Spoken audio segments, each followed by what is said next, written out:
Sherry Rasmussen was born on February 7, 1957. Sherry was living in Van Nuys, California, outside of Los Angeles, and was a much-loved nurse at the Glendale Adventist Medical Center. She was described as thoughtful, sympathetic, and friendly, and was said to be the life of the hospital where she worked. Sherry had entered college at the age of 16, and by her late 20s was the director of nursing at the hospital, giving presentations and teaching classes for fellow nurses. In 1984, Sherry met 27-year-old John Rutten, a computer engineer, and about a year later, the couple married and moved into an apartment together. But a crazy ex-girlfriend of John's would wreak havoc in their lives, and John didn't help matters. His ex-LAPD officer Stephanie Lazarus met John during college, and the two had an on-and-off-again relationship. However, John only considered Lazarus a friend with benefits and was never truly serious about her. But Lazarus was obsessed with him, and although she knew John wasn't dedicated to her, she never let that change her feelings. So, when Lazarus discovered that John was engaged to Sherry, she didn't take the news well. Lazarus asked John to come over and begged him not to marry Sherry, revealing that she loved him. But when John said he had to leave, she asked if they could be together one more time, which he agreed to. But that would make matters worse and cause Lazarus to become even more obsessed. Soon after, she showed up at their home wearing revealing workout clothes, holding her skis. She asked John to wax them, and despite Sherry's objections, he complied. After she left, Sherry asked if their relationship was truly over, and John convinced her the two were just friends. A few days later, after John left for work, Stephanie returned to pick up the waxed skis in uniform and armed. Sherry pleaded with her fiancé to tell Lazarus to stop coming by. John said there was nothing to their relationship and asked Sherry to ignore her. But over the next few weeks, Lazarus kept visiting Sherry and John for random chores. While Sherry had had enough of her fiancé's ex-lover in her life, she was scared to complain because Lazarus was in the police force, making her feel powerless and hopeless. According to Sherry's father, Nels Rasmussen, Lazarus later visited Sherry at her office in the hospital to tell her that things were not over between her and John and threatened that no one could have him if she couldn't. In addition, she told Sherry that John had slept with her 2 days earlier. Sherry was afraid of Lazarus, but forgave John, and the couple was married in November 1985. But that didn't stop her from stalking and harassing Sherry. A few months after the wedding, on the morning of February 24, 1986, John left the couple's condo on Balboa Boulevard in Van Nuys to go to work. Sherry was scheduled to give a motivational speech at work that day but called in sick instead. John tried to call Sherry later to check on her, but she never answered or returned his call, which was very unusual for her. When John came home from work, he noticed the garage door open, broken glass on the driveway, and Sherry's car was missing. When he entered the condo, Sherry was dead and had been attacked and shot. The entire apartment was ransacked with shattered glass, and atoms were strewn throughout. Even the appliances were out of place. It appeared that Sherry had put up a fierce fight with her killer. Authorities collected blood samples, bite mark swabs, and fingerprints from the crime scene. Earlier in the day, around noon, 2 gardeners in the compound found Sherry's purse. Also, maid cleaning a nearby unit said she heard something that sounded like 2 people fighting and then something falling at around 12:30 p.m. During the investigation, the police discovered that only the couple's marriage license and the BMW he bought for Sherry as an engagement gift were missing. The lead detective quickly concluded that 2 men committed the murder as part of a botched robbery, and nothing said by her friends and family would change that perspective. The theory was that the robbers didn't know that Sherry was home, and when they saw her in the apartment, they attacked her. But many aspects of the crime were improbable for a break-in, especially one committed in daylight. Sherry's jewelry box was in plain view on top of her dresser and didn't appear to have been touched. The condo was in the middle of a gated complex surrounded by other units from which burglars could have expected to be easily observed. The front door had an alarm warning and was never forced open. The BMW was found abandoned a week later but yielded no new evidence. The medical examiner found the bite mark unusual, as bites during struggles are much more commonly inflicted by women while most burglars are men. But still, detectives stuck to their burglary theory. The police searched for 2 men who were suspects in a theft case, and while there was no evidence to tie them to the murder, they continued to pursue them. Sherry's parents knew about some of the crazy things that Lazarus had said and done to Sherry and repeatedly asked the police to look into her, but the police wouldn't consider the possibility of her involvement. John quit his job and moved away from Los Angeles shortly after the murder. However, Lazarus' journal entries provided some interesting information. She noted that she missed John so much that she was ready to do anything to get him back. She had convinced herself that she should separate Sherry and John to be happy. Despite the crazy backstory involving Lazarus, Sherry, and John, the police never bothered to check on Lazarus. They didn't even consider her as a suspect. Instead, they would dismiss the idea whenever her name came up. Over the months, there was no progress in Sherry's murder case. With no other leads, the case would go cold and the police would move on to other cases. But Sherry's parents were determined and never gave up. They made it their goal to get justice for their daughter Sherry. They often urged the police to continue with the investigation and believed their daughter's case could be solved with the new DNA technology. However, when Sherry's father requested a DNA test, the police rejected his plea. They claimed they had no budget, suspects, or time to work on the case. Even when Sherry's father offered to pay for the process, they didn't agree. For some reason, the police were no longer interested in the case. In the meantime, Lazarus continued working with the LAPD and went on to start her own private investigation firm, Unique Investigations.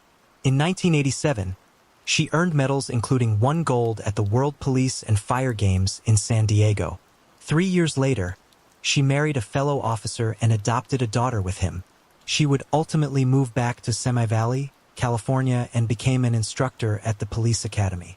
John eventually remarried as well but didn't pressure the police like his former father-in-law. Meanwhile, the Rasmussens said the detectives at the Van Nuys office continued to be unhelpful and even hung up on them and sometimes put them on hold for long periods of time. Finally, a year after the murder, the frustrated family reiterated their offer at a press conference and called for more action. Nels wrote to Daryl Gates, then chief of the LAPD, about the possibility that Lazarus might have been involved. However, detectives told him he watched too much TV. But that didn't deter Sherry's father, and he was relentless for over 2 decades that he was never going to let anyone forget about the injustice his daughter suffered. In 2004, an LAPD lab technician, Jennifer Francis, noticed Sherry's file and it intrigued her and she started looking into it. She saw that Sherry's arm had a bite mark and wanted to run tests on it. But when she went looking for the evidence, it was missing. The evidence could not be located in department files, suggesting the samples were intentionally lost. Only the bite swab was located, which she found hidden in the coroner's freezer a week later. Jennifer sent the bite impression for testing and discovered it belonged to a woman, proving the theory of 2 male robbers wrong. She then went to the lead detective from 18 years ago for information on the case. She asked about the suspects and why Sherry's father pushed to inquire about an LAPD officer. The detective disregarded her questions and asked her to drop the case. So, Jennifer moved on from her investigation but would later find numerous other discrepancies in evidence that had been covered up, destroyed, or manipulated. By 2009, crime in LA had declined enough from its earlier levels that detectives began looking into cold cases to increase their clearance rates. A cold case detective read Sherry's case file and found it interesting. The fact that several things didn't add up kept nagging him. The squad reopened the case and started looking into the suspects and pieces of evidence again. They came up with 5 female suspects. They quickly eliminated 4 suspects, leaving only 1 woman, Stephanie Lazarus. Questioning Lazarus would take a lot of work because she was a high-profile police officer and a very aggressive person. She had a lot of connections and one mistake could have dire consequences. The detectives started secretly looking into her. No paper trail or digital records were maintained, and they took immense caution to find even the slightest details. Finally, they got the proof they needed after secretly obtaining a used soda can from her and sent it off for DNA testing. The test results were a match, and the detectives quickly worked on getting a warrant. Knowing that arresting her wouldn't be easy, the police staged a fake interview in the LAPD headquarters and asked Lazarus for help. They did this because she had to submit her guns before entering the building. Initially, Lazarus needed clarification about the situation because she was told she would need to interview a suspect. But little did she know, the detectives were actually interrogating her. By the end of an hour-long interview, the officers arrested Stephanie Lazarus. She was charged with first-degree murder, and because she was a high-profile police officer and a significant flight risk, her bail was set at $10 million. Throughout the trial, Lazarus maintained her innocence. The prosecution theorized that on February 24, 1986, Lazarus picked the lock on Sherry and John's door and entered the condo. When Lazarus saw Sherry, she fired a shot from her .38 caliber revolver, hitting a window. Sherry ran, but Lazarus ran after her. The two struggled in a fight to the death. Sherry was taller than Lazarus and strong, but Lazarus was a police officer trained for combat. She bit Sherry on the forearm, causing her to let go of a sleeper hold she had on Lazarus, who then smashed a vase on her head. Sherry stopped struggling after being struck in the head with the butt of her revolver. Lazarus then wrapped a blanket around the pistol's barrel to act as a silencer and then fatally shot Sherry. Once Sherry died, Lazarus got to work, making the murder look like a home invasion and robbery gone wrong. She knocked over her furniture, pulled out the drawers and stacked a VCR and CD player, as if the alleged robbers escaped what they intended to steal in the house after murdering Sherry. Lazarus remained a free woman and a police officer for 26 years after the murder, but she was ultimately found guilty and sentenced to 27 years in prison and an additional 2 years for the illegal use of firearms. The Rasmussens tried to sue the LAPD for police negligence, but the statute of limitations prevented them from doing that. Although John was never a suspect, he also was not forthright with police about what had previously happened with Lazarus. In 1989, a few years after Sherry's murder, John began briefly sleeping with Lazarus again. Interestingly, the detective's notes show that John had called and asked if he was sure there was no evidence linking Lazarus with his late wife's death. Alyssa Turney was born on April 3, 1984, and lived in Paradise Valley, Arizona. At the age of 17, she lived with her stepfather, Michael Turney, and her half-sister, 12-year-old Sarah Turney. Her mother, Barbara Strom, died of cancer when Alyssa was 8, and then Michael legally adopted her. Michael also had 3 sons who were already out of the house by that time.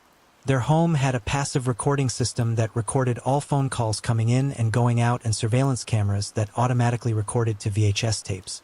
One camera was hidden in the living room vent facing the couch and another was in their driveway, capturing the main door used for the home. James Turney, one of Michael's sons, wanted to give Alyssa and Sarah a place to stay after their mother's death. He didn't feel like their father was treating the girls right and was generally afraid for their safety. Michael's behavior showed that he needed constant control and dominance over Alyssa. On May 17, 2001, Michael dropped Alyssa off at school for the last day of her junior year of high school. He then picked her up and took her to lunch. They then allegedly got into an argument during the meal because Alyssa was asking for more privileges in the home. When they arrived home, Alyssa was very upset and went straight to her bedroom. Michael then claims he left to run an errand at 1 p.m. and then went to pick up Sarah. He says when they returned home, they found a note in Alyssa's bedroom which read that she was running away to California, and he quickly reported her missing. Alyssa had been looking forward to attending a graduation party that same night but would never arrive. The police didn't initially suspect foul play and believed she had just run away. But strangely, her cell phone and other belongings remained behind, including $1,800 in her bank account. 7 days later, Michael claimed that he received a phone call from a payphone in California. He said Alyssa swore at him and then hung up the phone. Despite the recording devices around the house, there was no video or audio from Alyssa's last day in the home or from the phone call he allegedly received from her. He stated that all of those devices had strangely failed. He also said that he did have the video surveillance from Alyssa's last day, but refused to give it to the police, stating there was nothing of interest on the tape. The year before her disappearance, Michael called Child Protective Services to tell them that if Alyssa ever filed a child molestation complaint against him, she was lying. He said the cameras and recording devices were for security reasons, not so he could observe his children's activities. For years before her disappearance, Sarah made a home video of Alyssa and her father in which Alyssa comments about Michael being a pervert, causing him to quickly shut off the camera. There's also a video of him sitting in his car in a parking lot filming Alyssa while she's working at a restaurant. 6 years later, in 2006, Seth-proclaimed serial killer Thomas Albert Heimer told a corrections officer that he had killed Alyssa. But when Phoenix police questioned him, they determined that he had never had any contact with Alyssa, and he admitted he might have confused her with a different victim. Heimer's story brought renewed attention to Alyssa's case. In addition, friends and family who had allegedly never been initially contacted by police in 2001 began to make disturbing allegations to authorities concerning Michael's relationship with his stepdaughter. Her sister said it finally forced them to look at the case again. In 2008, investigators from the Phoenix Police Department Missing Persons Unit opened Alyssa's case and declared that foul play was a factor in her disappearance. Michael then changed his story and claimed that Alyssa was killed by 2 assassins from the International Brotherhood of Electrical Workers and that she was buried in Desert Center, California. At that point, Michael would become the primary suspect in the case. Authorities raided his home and seized 19 high-caliber assault rifles, 2 handmade silencers, a van filled with gasoline cans, and 26 handmade explosive devices filled with gunpowder and roofing nails. It was the largest stockpile of explosives ever discovered by the Phoenix Police Department. They also found a 98-page manifesto titled Diary of a Madman Martyr, outlining his plans for a rampage against the International Brotherhood of Electrical Workers in Phoenix. According to the document, Michael worked as an electrician in the 1980s and complained about workplace conditions. The document states that he planned to blow up the Union Hall in revenge and unalive himself in the process. Michael was arrested, prosecuted, and sentenced to 10 years in jail after pleading guilty to possessing 26 unregistered explosives, but was released 7 years later in 2017. In August 2020, Michael Turney was finally arrested, indicted, and charged by a grand jury on second-degree murder charges in the death of Alyssa. There's an amazing podcast about this case that Alyssa's sister does herself. It's called Voices for Justice.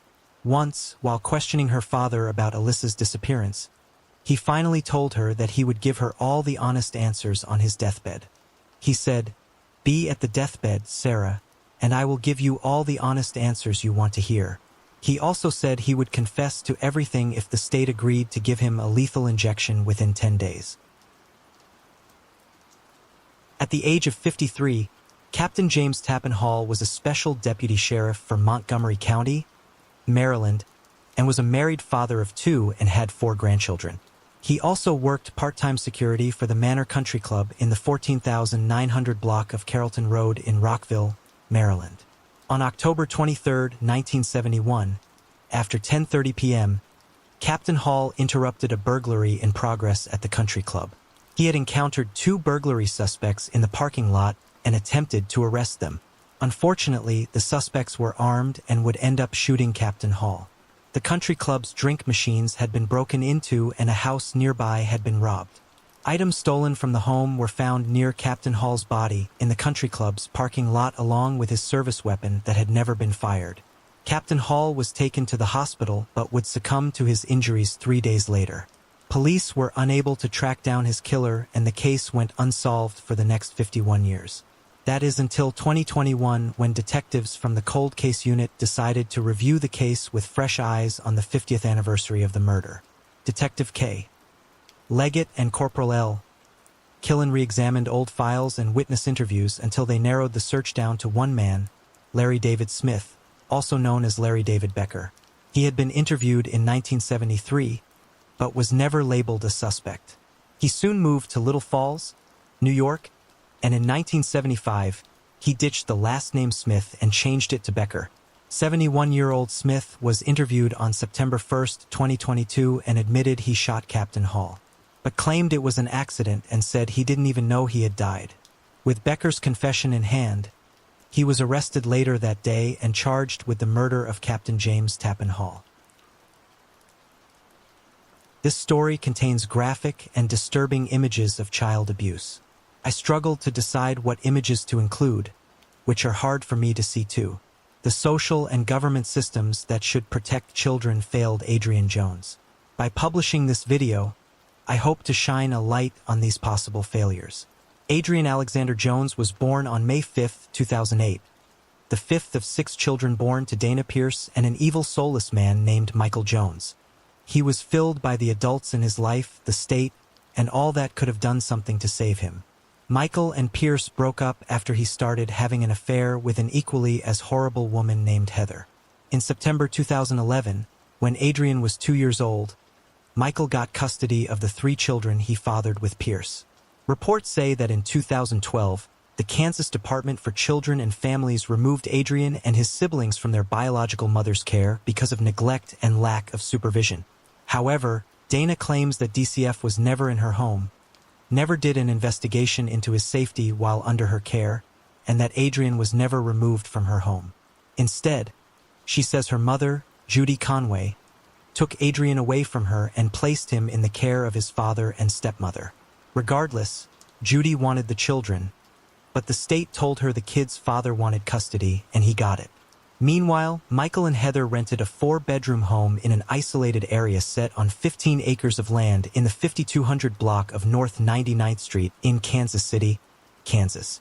At the time, Heather was pregnant and the couple had 6 other children in the home, isolated under the guise of homeschooling. Their landlord, Jennifer Hovers, went inside the home after they moved in. She found it odd that there were so many surveillance cameras inside the house. She assumed it was for protection because Michael was a bail bondsman. But little did she know that the home she was renting out would soon become a house of horrors. A place where unthinkable things would occur. A place that was hell on earth for precious little innocent Adrian. His father and stepmother would endlessly torture Adrian and do things that even seasoned authorities had trouble digesting. In December of 2011, this photo was taken of Adrian by Officer Wall after Adrian reported abuse at the hands of Michael and Heather. Even in his sad-looking state, nothing was done. In 2012, Adrian's grandmother Judy and Adrian's older sister Kiki visited him at Christmas and all appeared to be okay. But when they left, they didn't know it would be the last time they would see precious Adrian alive. While under the so-called care of Heather and Michael, what he endured cannot be explained in words, but his story still deserves to be told. So I will do the best I can. Just a couple of months after his father and stepmother received custody, Adrian and his siblings told other adults about the abuse they suffered at home from their parents. The children reported that Adrian suffered the most abuse out of all the children. For example, the children said they saw lines on him and said he was choked one night while he was in the bathroom with Heather. DCF investigated and learned that Heather hit the children with objects or her hand, leaving whelps and bruises. The children said the father also used physical discipline, but it didn't seem to be as severe as the physical discipline Heather used. Michael told DCF he and Heather would split up and he would ensure that she would not have contact with the children, and a safety plan was put in place. However, that plan didn't last, and unbeknownst to DCF, the couple had reunited. DCF would only find out after a report was filed regarding Adrian not getting proper medical care for his mental health needs in August 2013. The family moved numerous times between Kansas and Missouri, making it challenging for DCF to keep up with them. But DCF in both states still received reports of abuse. Soon after moving across the state line to Missouri, someone called to report that Heather was selling meth from their house and Adrian was seen eating out of trash cans. The Kansas City Star reports that numerous people made repeated hotline calls saying he was being neglected and beaten at home by his father and stepmother. But like most of these cases, very little was done to protect the children. The family then stopped communicating with Missouri authorities and moved across the state line again back into Kansas. In 2013, a Missouri Children's Division social worker and police officer spoke with Adrian. The files released by DCF revealed the agency had extensive interactions with the family, during which Adrian disclosed the abuse to social workers. The little boy told them, "Daddy kicks me. He keeps hitting me in the head and punches me in the stomach, and Mom keeps pulling on my ears and it really hurts." He added that his parents always locked me in my room and I have to sleep without a pillow and blanket. He also said he was forced to do push-ups all day long. The Kansas City Star reported that the Missouri Children's Division found a large amount of evidence that Adrian had been neglected in July 2013. Missouri had planned to provide in-home services to the family even though the family failed to cooperate with Missouri authorities. At one point, the family tried to give Adrian to the authorities, yet they would not take him. Apparently, nothing was done about anything. Because Adrian reported the abuse and no one saved him, Michael and Heather began keeping him confined in their shower. They did this to keep him from being able to tell anyone about the abuse he was suffering.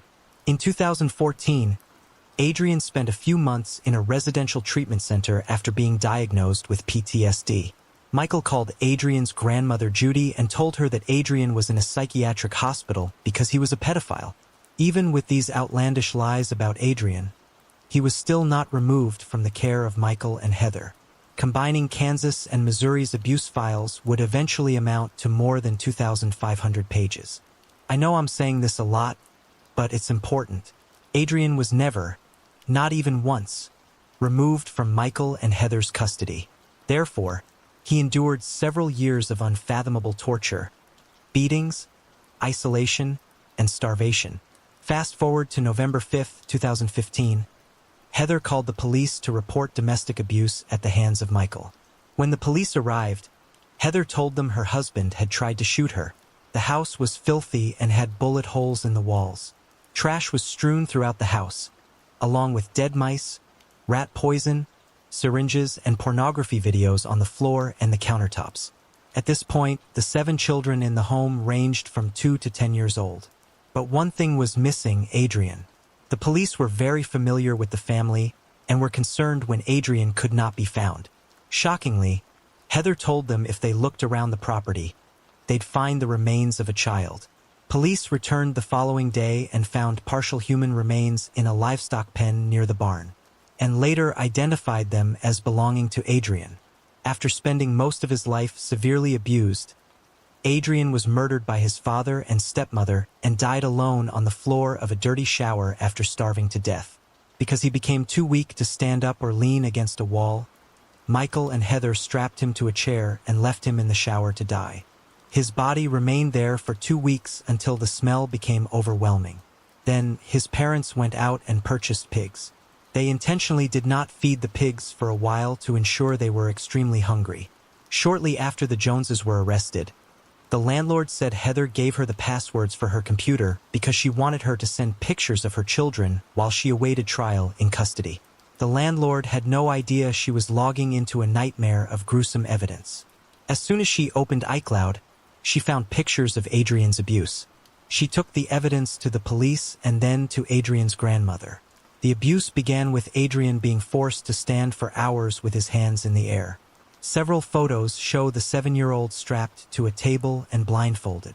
Heather Jones also shared these pictures with groups of people on Facebook. She discussed and shared stories of torturing young Adrian. Heather had even saved online ads for straitjackets and blanket wraps for transporting human bodies. Photos showed his face was cracked with a broomstick. He was forced to eat out of a maggot-infested bowl outside his home with his hands tied behind his back. He was stripped naked and confined to a shower stall for hours and even strapped to an inversion table. He had been strapped to the inversion table so much that his little hands and ankles were permanently swollen. Heather even shared some pictures with her friends on Facebook, yet no one reported them. There were messages throughout Facebook talking about tossing him. Many of the photos show mysterious marks on Adrian's body. The couple even took photographs of Adrian's deteriorating health, documenting it as if they were proud of the torture they inflicted upon him. Surveillance video shows Adrian's hands and feet handcuffed while he was forced to stay outside. One video clip shows Adrian trying to use his mouth to pick up what appears to be a bowl and eat whatever is in it. At that point, his stepmother, Heather, comes into the video and seems to be lecturing Adrian. He would regularly be shocked with a stun gun for 20 seconds. During the trial, the prosecutor stayed quiet for 20 seconds to let the court realize how long that time was. In the distressing video, Adrian desperately tries to drink from a cup, but he can't pick it up because his wrists are handcuffed behind his back. Most of Adrian's last days were spent stripped naked and confined to a shower stall for hours. The Joneses also forced their son to stand in neck-deep water in the family's filthy swimming pool overnight in winter in Kansas. One video shows him being forced to hold tiki torches over his head for long periods. It looked like there were a lot of taser marks and then a lot of swelling from being strapped to the inversion table and handcuffed to the wall, and a lot of scratches and stuff from probably trying to get out. There were 32 surveillance cameras in the house to watch him. Adrian went from a healthy little boy to a skeletal one with rotten teeth and sunken eyes. Heather also documented Adrian's abuse in writing. She uploaded notes about it that date back to 2012. In the last months of Adrian's life, his parents stopped calling him by his name. Instead, they called him the boy. In a Facebook message Heather sent to an unknown person, she wrote, "Just strap the boy to my inversion table with handcuffs and ace bandages and put him downstairs." Judy said Michael and Heather wouldn't let her see the kids in the months leading up to Adrian's death. She told the 41 Action News investigators she was worried and contacted the Kansas Department for Children and Families twice. Michael was sentenced to life in prison with the possibility of parole after 25 years. Heather was sentenced to life in prison with the possibility of parole after less than 30 years. Heather actually had the galls to say that she wasn't strong enough to protect him and felt helpless to protect him from her abusive husband. Adrian can no longer be saved, but other children may be protected in the future if DCF reevaluates its practices and learns from the circumstances surrounding Adrian's death. Community members can contact their local legislators to request a formal review of DCF or DHS, as called in some states. My heart grieves for this little boy who had no one to protect him and only knew abuse and terror. According to the Kansas City Star, a Missouri caseworker said that she made the Kansas caseworker aware that Adrian had disclosed physical abuse by his stepmother and his father. Additionally, the worker commented that she reported the children were homeschooled and had not been seen by any outside members of the family regularly. Kansas DCF Secretary Phyllis Gilmore stated that they last had contact with the family in early 2012. KSHB.com reported that Gilmore said the family's frequently alternating residency between Kansas and Missouri greatly disrupted the continuity of services and evaluation. However, she insisted Kansas child welfare officials often shared information about Adrian when known with their Missouri counterparts.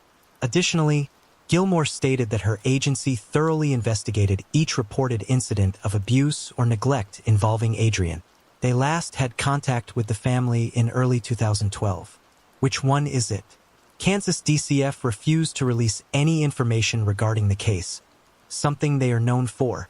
A former employee of Michael Jones stated that he witnessed Adrian being abused but never said anything.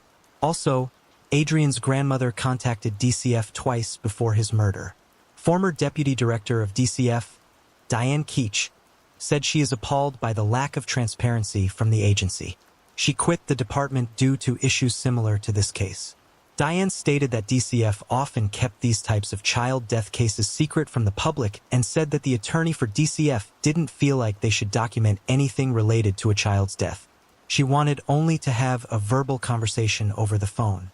She said if we took handwritten notes, we were instructed to shred them afterward.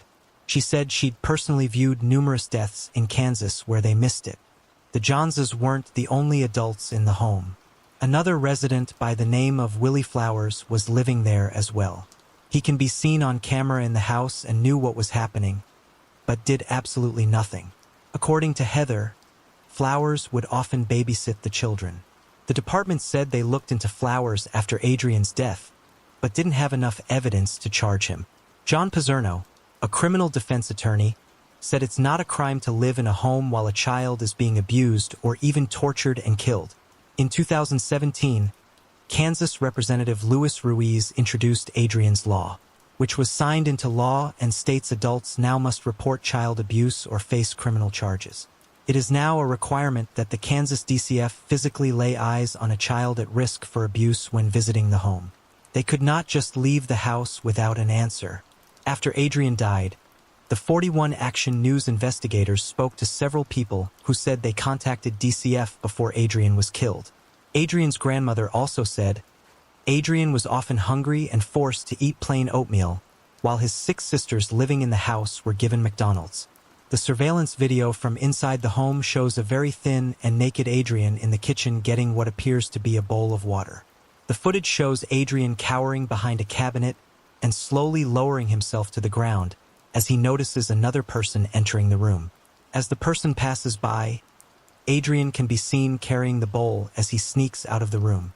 Adrian's grandmother, Judy Conway, identified that person as Adrian's great-uncle, Willie Flowers. The landlord described the video and said it looked like Adrian had snuck out of the shower and was going to get a bowl of water, and the uncle walked in and Adrian hid and then ran out behind him. Little Adrian was doing everything he could to survive. He tried to escape, tried to get help, tried to eat, and tried to live. He was punished if he was caught trying to eat food. In one of the videos, he was seen being forced to eat from a bowl of applesauce with bugs and dirt in it while his hands were bound. Other photos show him tied up with a plate of food in front of him and a bar of soap in his mouth so that he couldn't eat the food. Alarms were even placed on cabinets so that if Adrian ever tried to get food, Heather and Michael would be notified. His ankles were bent out of shape due to the beatings and restraints. In a Facebook post on Christmas Day in 2014, Heather referenced wanting to simulate a scene in an episode of The Walking Dead where one of the characters shoots a child in the back of the head. The Kansas City Star reported that a Missouri child advocate and CEO of Foster Adopt Connect, Lori Ross, stated that Adrian should have been removed from the home by Missouri authorities after he reported abuse in 2013. Lastly, I hope everyone who sees this will share this story and never allow the child welfare system to forget what happened to young Adrian Jones. Shortly after Adrian's death, records from DCF were sealed by the state of Missouri and Kansas despite a law being in place since 2000 for that states when a child is killed or nearly killed from abuse. The files become public record. It was 2017 before the records in Adrian's file were finally released 4 years after his murder. Family members of Adrian filed a lawsuit seeking $25 million in punitive damages against social workers they say should have removed him from a dangerous situation. The lawsuit filed against social workers from the Missouri Department of Social Services and the Kansas Department for Children and Families alleged that child welfare workers knew Adrian was being physically abused but didn't remove him from his home and just documented the abuse. The lawsuit states the agencies and workers allegedly meticulously investigated and carefully documented every violent kick, punch, slap, and injury inflicted upon Adrian by his sadistic father and stepmother. The agencies allegedly generated stacks of records and reports chronicling the ceaseless stomach-churning abuse. But according to the lawsuit, an intervention was limited and consisted of having the Jones couple sign a piece of paper agreeing to stop torturing the child, the legal equivalent of a pinky swear. I know this was a very hard story for all of us to get through, but sometimes things, no matter how bad they are, still need to be shared.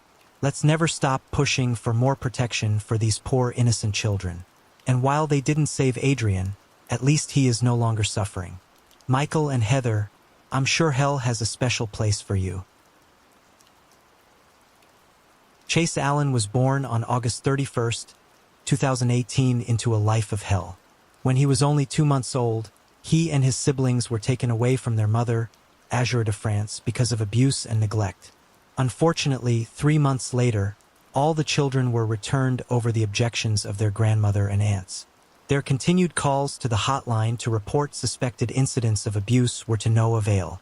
The children were living in a house at 12,765 Monte Vista Street in Detroit, Michigan, and with the continued abuse and neglect, they were unable to defend or care for themselves.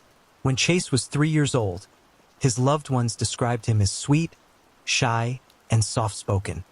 His family members started noticing that he appeared malnourished and neglected by his abusive mother, France. They offered to take him in and care for him, but she refused. The family says they contacted Child Protective Services and the Detroit Police Department dozens of times, but were told there was nothing they could do. The abuse worsened and Chase ended up going blind for some strange reason. Family members even found him with burns on his body. When France was questioned about it, she told her sister and mother that he burned himself when touching a hot noodle plate. After that incident was reported, CPS was supposed to do 3-month checkups, but the family believes those follow-ups never occurred. Eventually, France told her mother that Chase had gone to live with his paternal grandfather's girlfriend in Coldwater, Michigan. But when his grandfather was released from jail, he refuted France's claim and said that Chase was not living there. France told a different story to neighbors. She said he was living in Alabama with her aunt and uncle because he needed so much care and attention after going blind. A next-door neighbor said she had never met Chase, but she often bought clothing and food for the 5 other children, whom she described as deprived. France has a history of postpartum depression, but refused treatment or therapy. CPS received a complaint that France threatened to harm one of her sons on April 7, 2020, the day after giving birth to him. France has an extensive history with Children's Protective Services. Court records indicate prior contacts with CPS 3 times in 2016 and twice in 2017 due to physical abuse, improper supervision, sexual abuse, failure to protect, and physical neglect. At the time of her 5th child's birth in 2020, her other 4 kids were in foster care due to physical abuse and France's untreated mental health. They were also in foster care in 2018 because she had pleaded guilty to severe physical abuse of her 2-year-old nephew who was temporarily in her care. The child's father, France's brother, had passed away, and the child's mother told CPS workers that she allowed the toddler to live with France for a short time because she needed a break. But she became suspicious that something was wrong when France refused to send her a picture of her son and return him. When the child got to the hospital, his lips were swollen. His left eye was black with a scratch under it, and he had a contusion on his forehead and bruises to his rib cage and ankles. France pleaded guilty to 4th-degree child abuse, a misdemeanor, and the felony charge was dismissed. She received 2 years of probation, which ended in February 2021. It's unclear why, but after France's completed probation on her criminal child abuse case, her children were returned to her. On June 24, 2022, CPS was contacted by an unknown caller for a welfare check to lay eyes on Chase. When the Detroit Police Department officers arrived at France's home, she opened the door and tried to push the officers away as if nothing was going on. The officers ignored her and went inside to find 5 other children living in squalor. A 3-month-old girl, a 2-year-old boy, a 5-year-old boy, a 7-year-old boy, and a 9-year-old girl. As France continued to talk, they recognized that something was wrong with the conversation and how she communicated with them. Suddenly, France admitted that Chase was in the basement refrigerator. Officer Matthew McKinney entered the basement, opened the freezer, and found a red, white, and blue bag. When he opened it a bit, he made a horrific discovery: Chase's decomposing body. It wasn't immediately clear when Chase died or how long he had been in the freezer. France said he had medical issues and died, so she put him in the freezer. It was later determined that he had 2 skull fractures and was malnourished. His cause of death was blunt force trauma, and the manner of death was ruled a homicide. France said she kicked him in the chest, and when he wouldn't wake up the next day, she put his body in the freezer where it remained for 3 months. France admitted to abusing Chase often because she would get frustrated with him, especially after he went blind, but did not ever hitting him in the head. The other 5 children were taken to the hospital to be evaluated. Once their physical health was assessed, the children underwent kids' talk, a forensic interview with investigators and a child psychologist. They were then placed in the custody of Child Protective Services until the family took them in to care for them. France was charged with 1st-degree murder, 1st-degree child abuse, torture, and concealing a death. The medical examiner said it takes more force to fracture a child's skull than an adult's because kids have more water content in their skulls. During an interview, France admitted that she didn't want Chase, but was too scared of losing her other kids to say anything about it. She said she'd never had a blind child before and had no help caring for her children. Toni Haynes, France's mother, says she is mourning the loss of her grandson and is sickened and outraged that he died at the hands of her own child. Shockingly, media interest in this story dropped off after a few days, and amazingly, there was little to no coverage of the preliminary court hearings on the case. Even worse, there has been no response to the tragedy from the Detroit City Council, the Michigan legislature, or community activists. Unfortunately, Chase is one of many children each year in the state of Michigan that die of abuse or neglect, and in many of the cases, CPS was notified, but they failed to do anything. Alexandra Allie Kemp was born on October 11, 1982 and grew up in Leawood, Kansas. where she lived with her parents and two brothers. At the age of 19, she completed her first year of college at Kansas State University and then returned home to Leawood. She had plans to work a summer job at the local Foxborough pool with her high school boyfriend, Phil Howes, and her brother, Tyler. She was also hoping to spend time with family and friends. On June 18, 2002, worked the early shift before Allie arrived for her afternoon shift. Tyler had agreed to take over around 5 p.m. so Allie could head home and get ready for a date she had planned with Phil. However, when Tyler arrived, Allie was nowhere to be found and the pool was left unattended. Allie's books that she had been reading were still on the table, as was her phone. Tyler knew his sister would never leave the pool unattended, and so after a short search, he called his father in a panic. Their father, Roger Kemp, quickly dropped what he was doing and rushed to the pool. When he arrived, Tyler was still looking for his sister. The two of them continued their search, checking more and more unlikely places. The last place they checked was the pump house, and it was there that he saw what looked like a human leg partially covered with a blue tarp. Roger pulled the tarp away and shockingly discovered his daughter's beaten body. He immediately called 911, and she was rushed to the hospital but would sadly not survive. The medical examiner found her body covered in bruises, and marks on her neck indicated that she had been strangled. Investigators began combing the scene, looking for any clues that might lead them to her killer. During their search, they found a small ointment cap, which they believed might have come from a first aid kit. News of her murder began to spread quickly, leading to a crowd at the scene.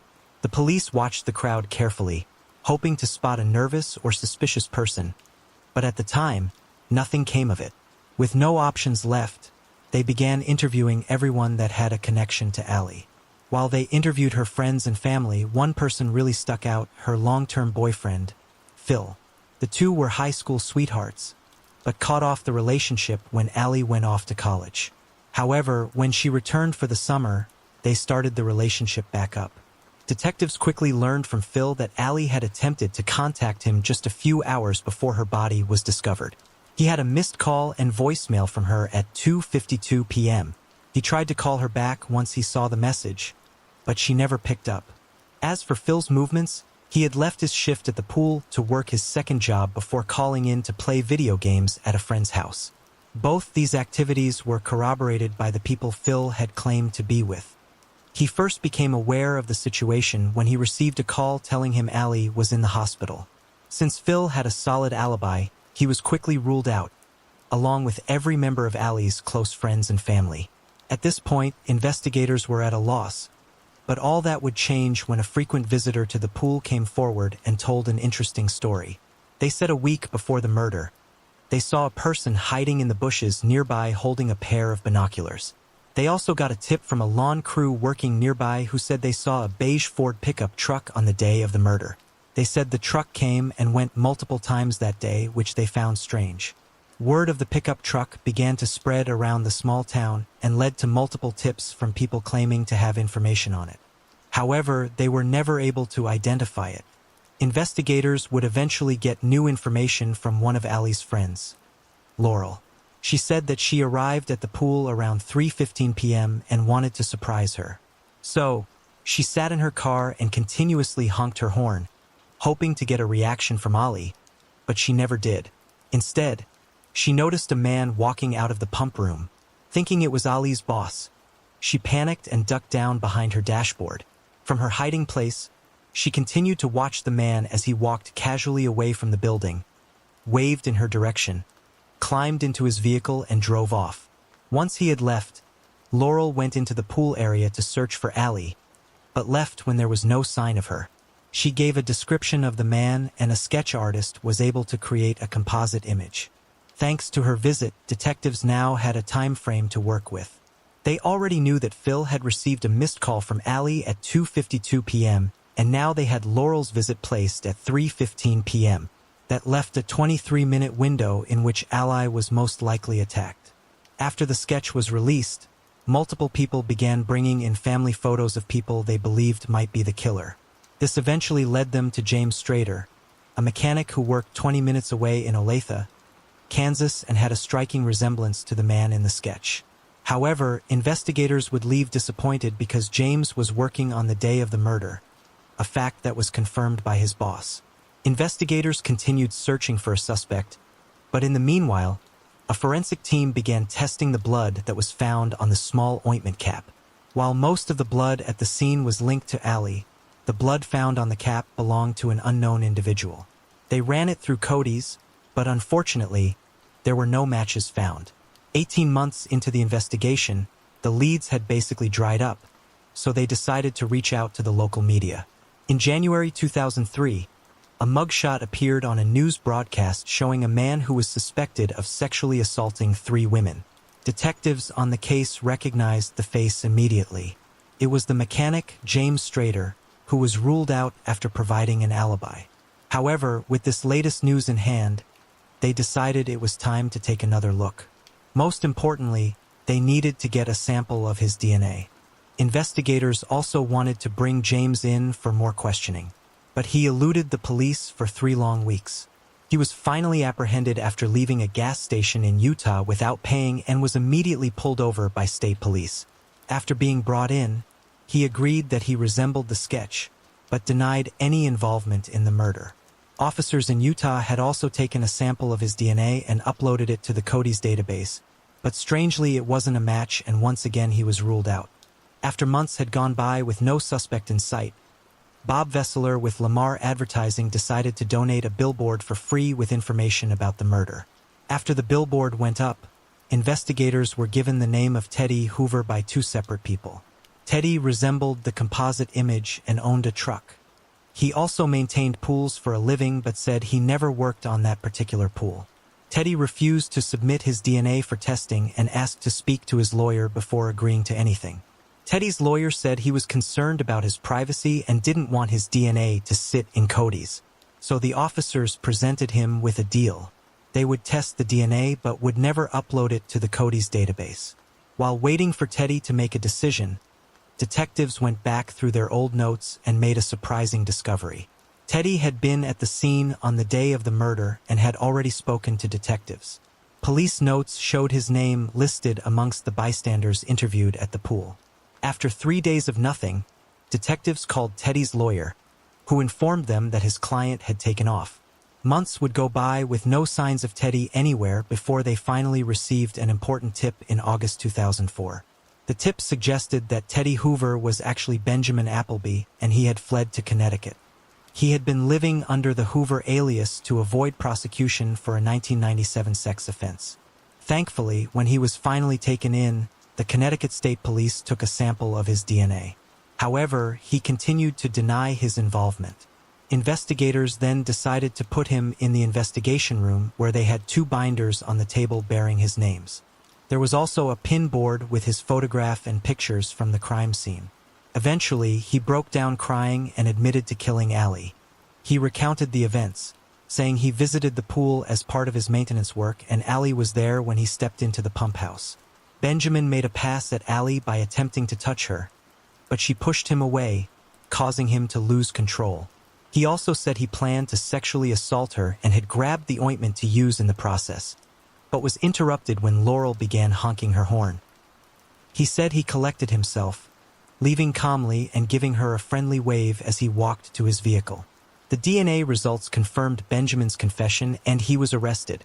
However, when he entered the courtroom, he pleaded not guilty and claimed that his confession was coerced. He even accused the police of intimidation and threats against him and his family. However, DNA doesn't lie, so his attorney said he did kill her but claimed it wasn't premeditated. However, based on the evidence, the investigators knew this wasn't true. In the end, Appleby was found guilty of first-degree murder and was sentenced to 50 years in jail. After the trial, Ali's parents organized Take Defense, the Ali Kemp Educational Foundation, a program that offers self-defense classes for women. Sadly, on April 4, 2022, Roger Kemp passed away at the age of 77. His sudden death left his friends and family devastated, and the Ali Kemp Educational Foundation released the following statement. Throughout the past 20 years, the foundation and the self-defense program have worked in conjunction to successfully train over 70,000 girls and women across the United States, ranging in age from 12 to 90 years. Perry was born on February 22, 1955, to parents Marvin and Jean in Linton, North Dakota. She and her high school sweetheart, Bruce Perry, graduated in 1973 and then married the next year on August 17, 1974. Arliss worked for a Christian youth group, taught Sunday school, and was described as trusting, joyful, and optimistic. Weeks after their marriage, they moved to Palo Alto, California to attend Stanford University. They moved into Quillen Hall in Escondido Village, a residence hall for married couples and partners with children. Bruce was now a second-year pre-med student who also maintained a job in order to support Arliss and himself. However, this caused Arliss to be alone most days, and she would even write friends and family back home saying she felt isolated because Bruce was so busy with school and work. Arliss then got a job as a receptionist at a nearby law firm, and this gave her the outlet she needed. She then began enjoying life in California and finally felt that things were falling into place. At 11:30 p.m. on October 12, 1974, Arliss had some letters she wanted to mail, and so she and Bruce left Quillen Hall and began walking. However, during their walk, they would get into an argument about their car's tire pressure. Arliss then told Bruce that she wanted to go to the church to unwind and have some alone time. After parting ways, Bruce returned home. At 11:50 p.m., Stephen Crawford, who worked security at the church, saw Arliss enter. Two other people in the church also saw Arliss enter, go to a pew, and kneel to pray. When they left, she was still praying.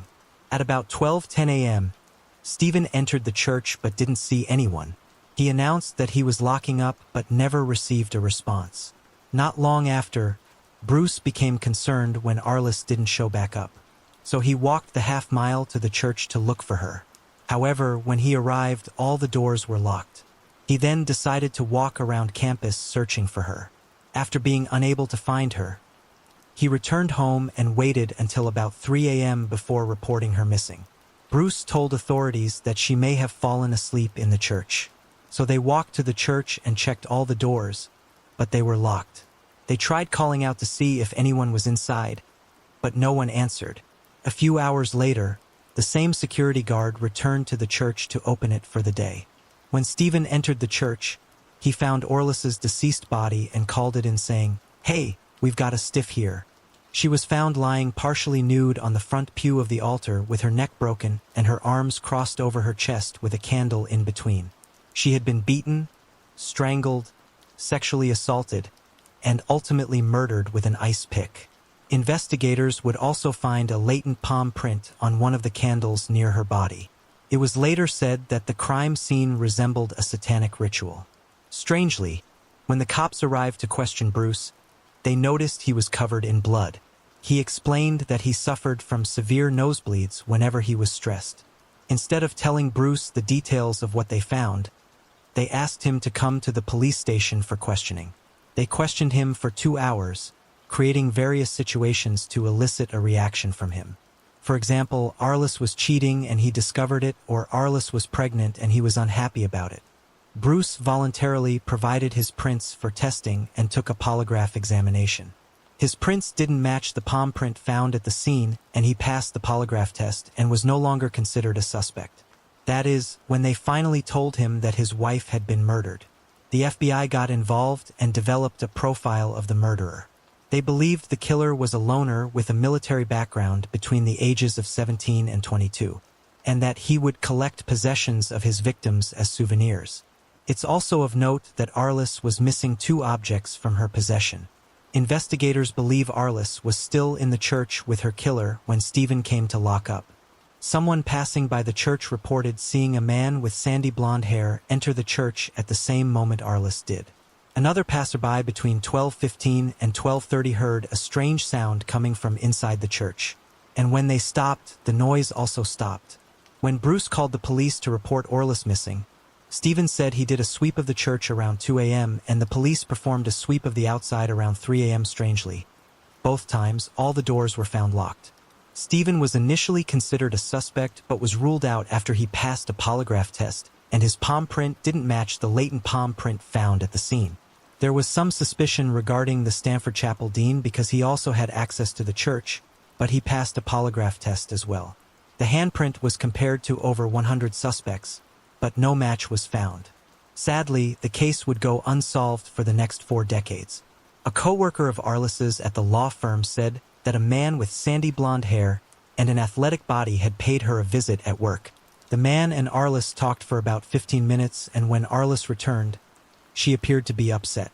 Bruce was also asked about the man but stated he had no idea who the individual could have been.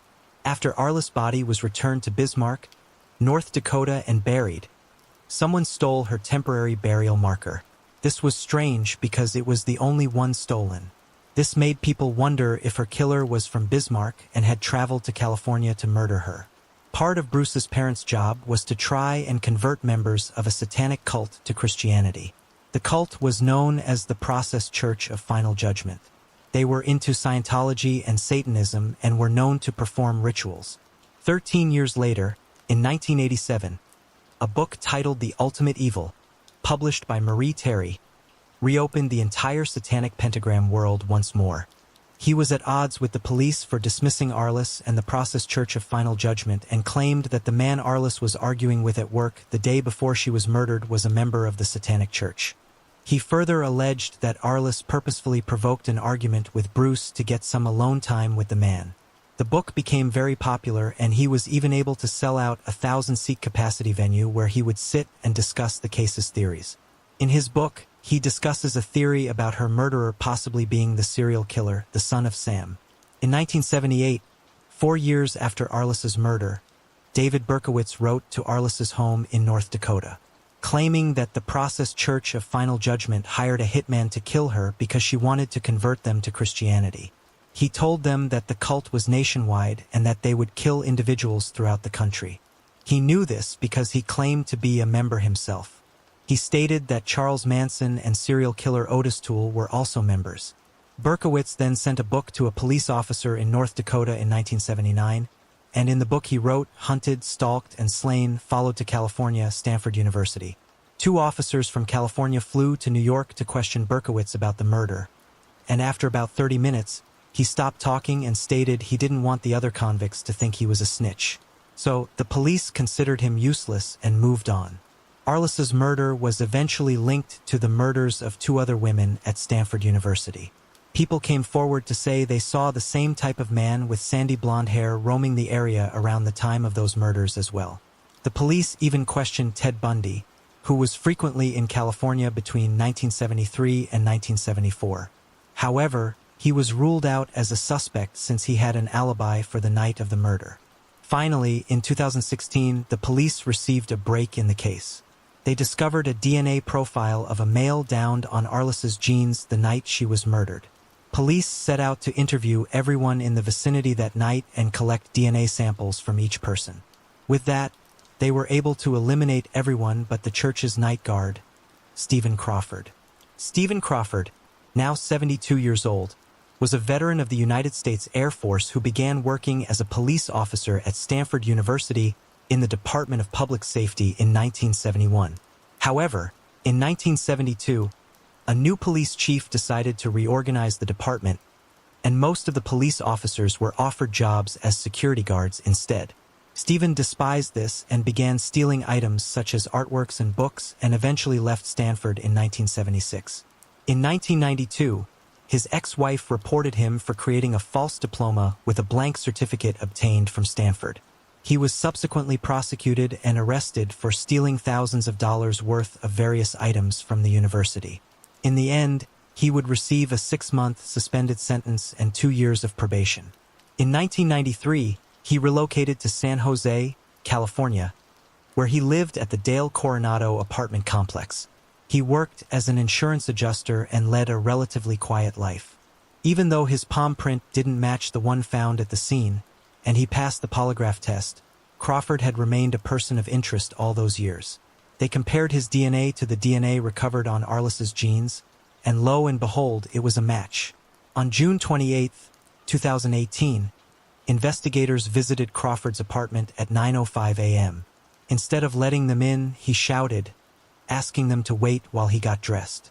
The police waited for a few minutes and then entered his apartment using the master key they got from the building manager. After entering, they saw Crawford seated on the bed with a handgun and backed away. After hearing a gunshot, they entered and discovered Crawford on the floor with a self-inflicted wound.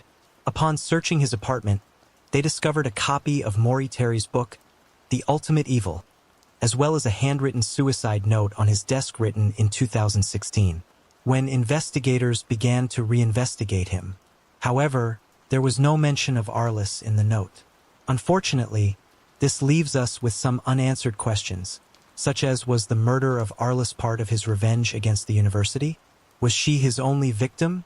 Or was he a notorious serial killer who got away with murder for many years? Was the satanic ritual part of his MO or just a way to throw off the investigators? Sadly, we will probably never know the answers to these questions. Terry Ann Seebeck was born on March 31, 1977 in Marion, Illinois. She grew up to be an artist, painting for a living, and eventually met Candace Majors, a Mount Carmel native born in 1981, and the two began a relationship. Candace and Terry were two single mothers living in West Frankfort, Illinois, and wanted to turn their lives around. They both had battled drug addictions but found sobriety with the support of each other. Finally, in 2007, the couple moved in together. Terry was working for her father's painting business while Candace was training to become a radiologist. Their lives finally seemed to be on the right track until one day tragedy struck them both. On October 19, 2009, Terry's aunt called 911 because Terry had missed work and no one could get in touch with her or Candace.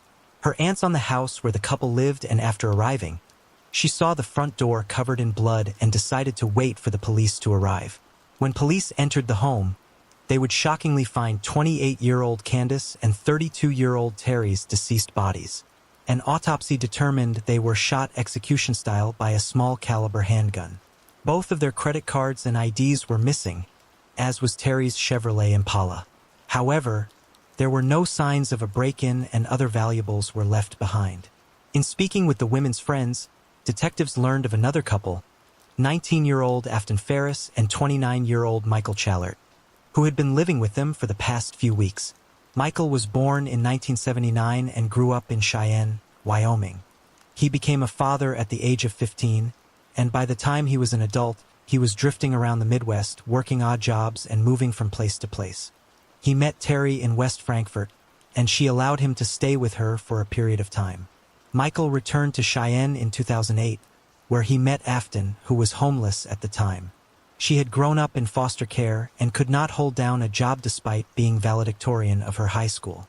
Detectives then learned that Candace and Terry had accused Afton and Michael of stealing CDs, a tank top, and other things from them. After discovering this, they asked the couple to move out one day before the murders. Investigators wanted to question the couple, but they were nowhere to be found. They then learned that after being kicked out, they stayed with another friend. That friend told police that Afton and Michael left in the middle of the night and stole his .22 Ruger handgun. A day after the murder, Afton and Michael were named persons of interest. In speaking with Michael's family, they learned his friendship with Terry went back years. Because of this, they found it hard to believe he was behind such brutal acts of violence. During the investigation, officers obtained security camera footage from a local gas station that showed Michael filling up Terry's car and paying for it with Candace's credit card. Activity on Candace's credit card helped investigators track the couple over 1,000 miles away in Larimer County, Colorado. They learned Michael had a friend who lived in a trailer park in Fort Collins, Colorado, and that's where they would find Terry's car parked outside.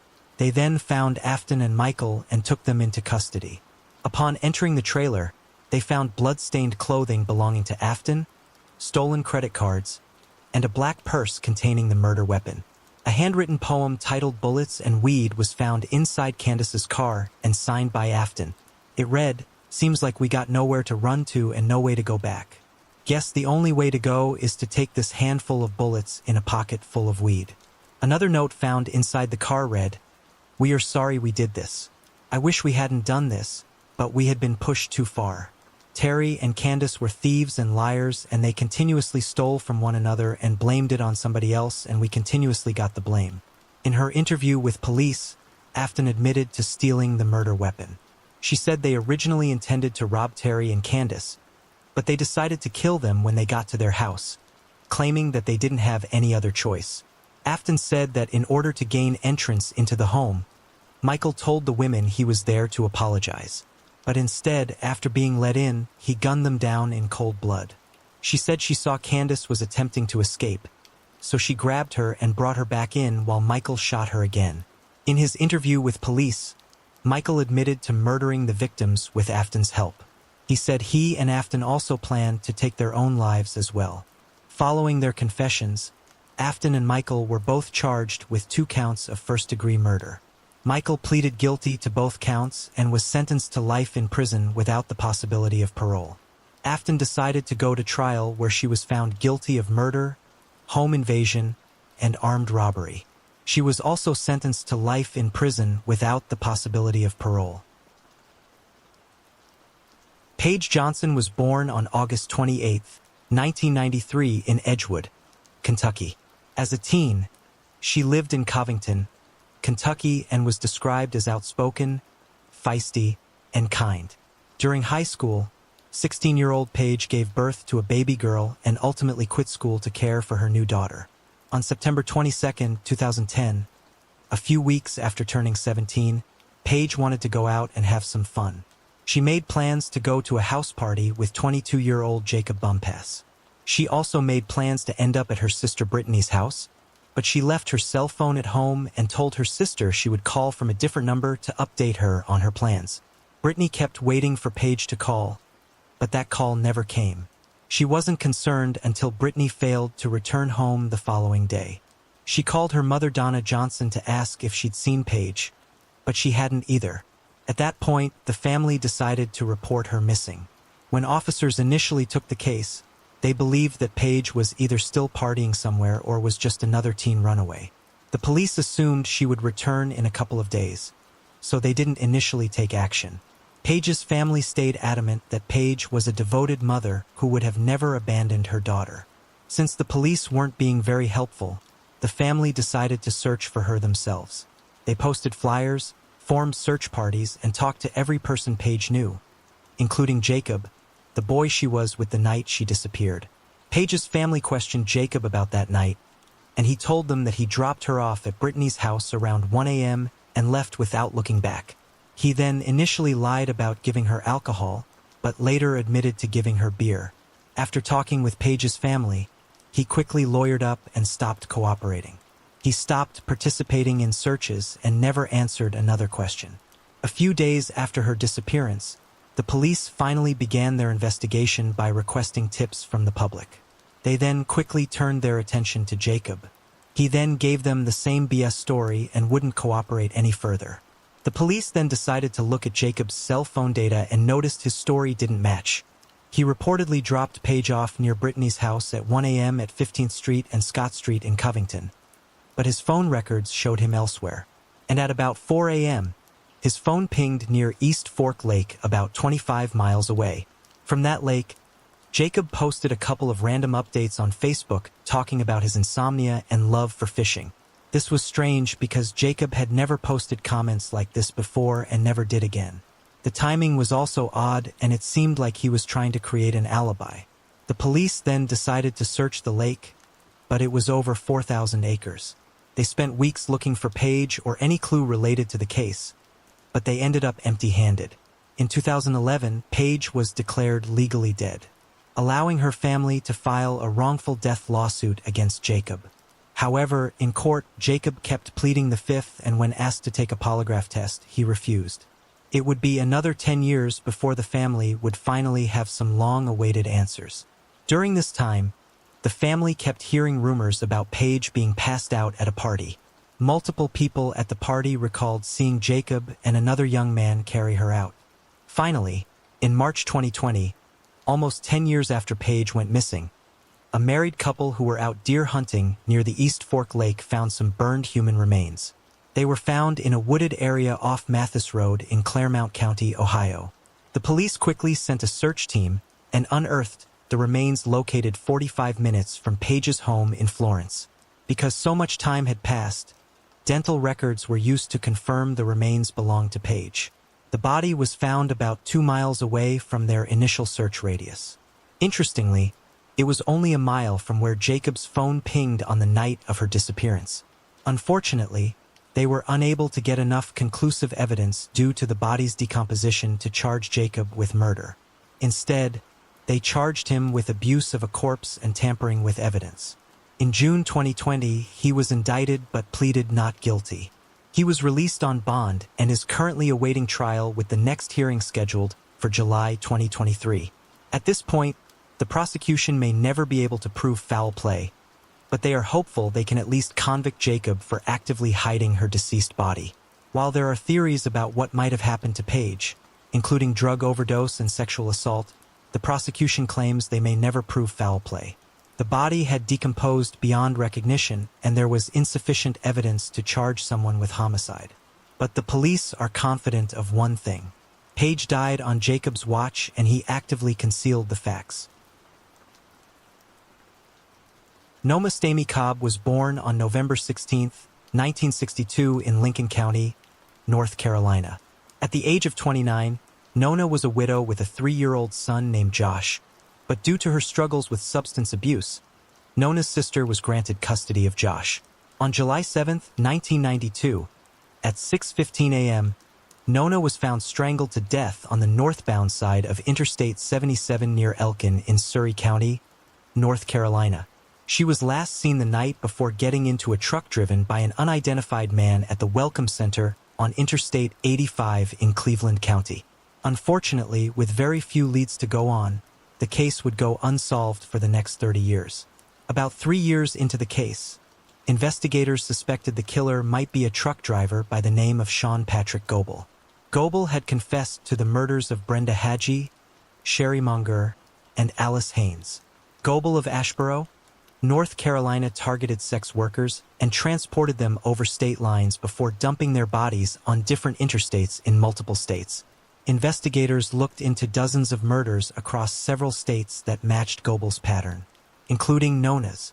However, in 1995, they were able to rule him out as a suspect when his DNA didn't match the DNA found on Nona's body.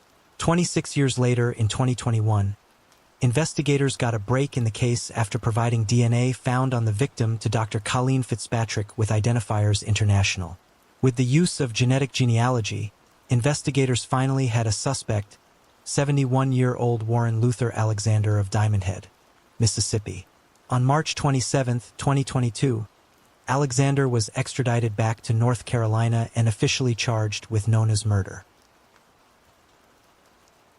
Timothy Patrick McNamara was born on December 10, 1948, and would later have a son and daughter named Jennifer Roston Clark and Caleb McNamara. In 2012, Mac, as he was known by, was a hardworking farm operator now in his 60s. He would strike up a relationship with 40-year-old Tracy Nessel. Mac loved his family, raised his children, and built a legacy on his 84-acre apple orchard. He was also going through his third divorce in July 2012 when he met Nestle, who was living in North Carolina but was visiting her grandparents in Soap Lake, Washington. But here's the crazy part.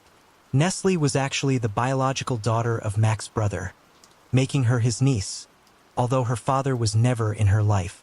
The couple would keep this fact a secret from the people that didn't know. Nestle said she didn't care that Mac was her biological uncle, and didn't know the McNamaras very well, but said that she and Mac's souls were connected. Nestle said that, as a child, she was never accepted by the McNamaras because she was an illegitimate child who was rejected by her father. Just months into the relationship, Mac began dating Nestle over $1 million worth of property, paid off all of her debts on her former home in Hope Mills, North Carolina, named her on his life insurance policy, and made her the sole beneficiary in his will. A year later, believing family and friends would never accept their romantic relationship, Nessel and Mac left Washington State in early 2013 and moved to Belize to begin a new life together. Mac leased out his Soap Lake farm, and with a $240,000 insurance payout he received from a failed crop, he bought a new farm in Belize. The couple then began building a bed and breakfast on the property located in Boston Village off the Old Northern Highway, and then got married. Nessel said Mac insisted on the marriage and wanted her to have his last name. By 2014, a year or so into their marriage, the couple's relationship had soured and Mac discovered that Nessel had had an affair. According to the family, Mac had begun to distrust his wife. He expressed concern over his safety, Nessel's faithfulness, and his decision to pass his entire estate to her.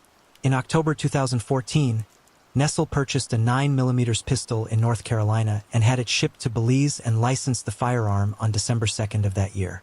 Meanwhile, Mac and his children began exchanging emails again. In one of them, Caleb suggested his father consider selling the Soap Lake farm to alleviate the financial pressure, but he rejected the idea. In fact, Mac had quick claimed the property to Nestle in December 2012, shortly after their romance began. On Christmas Day 2014, just days before his life insurance was set to expire, 66-year-old Mac was found on their home's porch by Nestle, dead of a gunshot wound to the back of the head. Nestle claims that when she found him, he was on his side, so she laid down next to him and began spooning him with a blanket over both of them to keep him warm. The death was originally called a suicide, but then Nessel claims the lead officer of the Belizean police told her Mac owed him money, and when she declined to pay him, the case was turned into a homicide. Some reports state that Nessel claimed Mac walked outside with the gun, as he usually did in case he encountered an animal, and she soon heard a gunshot. Other reports state that she told police that she and her husband had a misunderstanding over money, and when she left him outside, he took his own life, but the locals and investigators disagreed. Orlando Vera, a forensics analyst at the National Forensic Service, found that the absence of scratches and damage to both the front and rear sides of the weapon indicates that the firearm did not fall from a height, but was rather placed where it was found. Vera also found that blood on the front, back, and top of the right sleeve of the blouse that Nessa was wearing indicated that the blouse was close at the time he was shot. Pictures taken and analyzed by Robert Henry, crime scene specialist, on the night of Mac's death revealed that no blood was seen on the hands of the victim, indicating that his hands were never holding the firearm. Blood on the back of his shirt and the gun indicated a blowback effect. Henry concluded that Mac was not the one who fired the shot from the 9mm that Nestle purchased a few weeks earlier. He said that Mac was in a standing position at the time of the shooting and that the gun may have been placed in the area it was found at the time the scene was being processed. John Rudin, forensic analyst attached to the firearm unit, documented a post-mortem examination on Mac. He concluded that the position of the entry wound would be extremely uncomfortable for the victim to have fired himself. He also said the trajectory of the bullet and a lack of gunpowder on Mac's hands proved he didn't shoot himself. By the time Nestle became an official suspect, she had already left the country and returned to Soap Lake, Washington 2 days after the incident. After the murder, Belize police put out a warrant for Nestle's arrest, but could not pursue the matter any further since it required the U.S. to allow for extradition and the FBI had no jurisdiction. She has never been extradited in this case. This led Mac's children to file a civil murder suit in Washington in 2015, claiming that Nessel had seduced, murdered, and deceived their father for financial gain. They filed the lawsuit under Washington Slayer statute, which states that a person may not benefit from a property if they had killed a person to get it. It would be 10 years before trial would begin, accusing Tracy of murdering her husband. Mac's daughter, Jennifer, traveled to Belize multiple times to obtain evidence from authorities. The trial began on March 7, 2022, and the jury announced its verdict in favor of criminal murder by the defendant Tracy Nessel, but she would remain a free woman. Although the couple got married in Belize, the marriage was later voided when the government learned of the couple's biological relationship. In the end, she was found civilly liable for his death, and the jury awarded Max's adult children $3.3 million in damages to be paid by Nestle on the conclusion that she had willfully committed battery against their father and caused his death. So while Nestle remains a free woman, she must pay the family every dollar they say she had taken from their father. Haley Darlene Dunn was born on August 28, 1997, and lived in Colorado City, Texas. Her parents separated when she was 10 years old, and she and her brother David went to live with their mother, Billy, and her mother's boyfriend, Sean Atkins, on Chestnut Street in Colorado City. Haley and her dad, Clint Dunn, were especially close, and since Clint lived only a short walk away from where Haley lived, she would visit his house every day. At the age of 13, she was an 8th grader at Colorado Middle School, where she was involved in basketball, softball, volleyball, and cheerleading, and played the saxophone in the band. Her father described her as lovable, bubbly, caring, and a tomboy who liked pretty things. On December 26, 2010, Haley's brother spent the night with a friend, and Haley stayed home playing video games until midnight. Early the next morning, Atkins and Billy left for work, leaving Haley asleep in her bed. Atkins would arrive at his job at around 6 a.m. He would then get into an argument with his boss and then quit his job soon after. Atkins would pick Billy up from work that evening, and when they arrived back at the house, Haley was not home. Atkins told her that his boss had fired him that morning. He said that when he arrived home at 3 p.m., he spoke with Haley, who said she was heading to her father's house, and then to her friend Mary Beth's home for a sleepover, and would be back the next day. Billy took Atkins at his word and carried on with her evening as normal. By the next afternoon, when Haley had not returned, her mother called Mary Beth's home. To Billy's surprise, they had no knowledge of Haley having any plans to stay the previous night. She also found out that Haley had never visited her father either. Billy found Haley's toothbrush and clothes still in the home, items you would have most likely taken with you for a sleepover. Billy then reported her daughter missing. Haley's father, Clint, became relentless in trying to find his daughter, but as the search for Haley progressed, the reporters and locals noticed that Billy wasn't participating. Shockingly, just 4 days after Haley was reported missing, Atkins and Billy threw a New Year's Eve party. However, Billy would say that she didn't realize it was New Year's Eve and that the family had just come over to support her. It soon became apparent that Haley and her brother's home lives were way more difficult behind closed doors than anyone realized. Billy and Atkins had a toxic relationship. Haley's grandmother told the media that Haley was terrified of Atkins. She said he was creepy and would stand in the doorway of her room at night and watch her. An affidavit would say that Atkins had previously threatened Billy and Haley's life in February of 2010. It also came to light that Atkins had not been fired from his job after all. According to his boss, he arrived at work at 6 a.m. on December 27th, purchased a Dr. Pepper, handed in his overalls, and quit within 10 minutes of arriving. He claimed that after leaving work, he went straight to his mother's house in Big Spring and applied for unemployment benefits on her computer. He claimed to have driven home at 2:40 p.m., but his cell phone data revealed otherwise. Cell phone pings placed him in Colorado City between 6:35 and 6:56 a.m. and in Big Spring from 9:38 a.m. to 2:40 p.m., 30 miles from home. Her father, Clint, would join forces with a private investigator in August 2018. In a 2011 television interview, Atkins denied involvement in Haley's disappearance and described the days she went missing. He said he drove to work, quit his job, turned in his belongings, and didn't speak to anyone at work. He said he drove to his mother's house, where he researched online to see if he could qualify for unemployment, and then went home that afternoon at about 3 p.m. He claimed that when he arrived home, Haley was watching TV in the living room, and so he went to the bedroom he shared with Billy. He said that she came in there, told him she was going to her father's house, and then would be staying the night with a friend, and then she left. He said about an hour later, Billy's son David and a friend came home, went to David's room and played video games. He then went to pick up Billy from work at the Snyder Hospital at 6 p.m., and the couple returned home and then went to bed shortly after that. He begged Haley to come home during the televised interview and said he had nothing to do with her disappearance and loved her. Both Billy and Atkins would later fail a lie detector test regarding Haley's whereabouts. Authorities and community members searched landfills, fields, and wooded areas, but they were never able to find any signs of Haley. Over 2 years later, on March 16, 2013, Haley's body was found by someone rock hunting on property owned by the Atkins family in Scurry County near Lake J.B. Thomas, about 30 miles from their home. It would be nearly 6 weeks before the remains were officially identified as belonging to Haley, and it would be almost 4 years before she could finally be laid to rest after being released to her mother. 7 years later, in 2020, Haley's biological father had undergone so much stress regarding his daughter's murder that he began to have heart attacks. He was also stalked and harassed by a man, was threatened numerous times, and was unfairly treated by people, including local law enforcement in Big Springs, Texas, who allegedly tried to cover up and protect Atkins.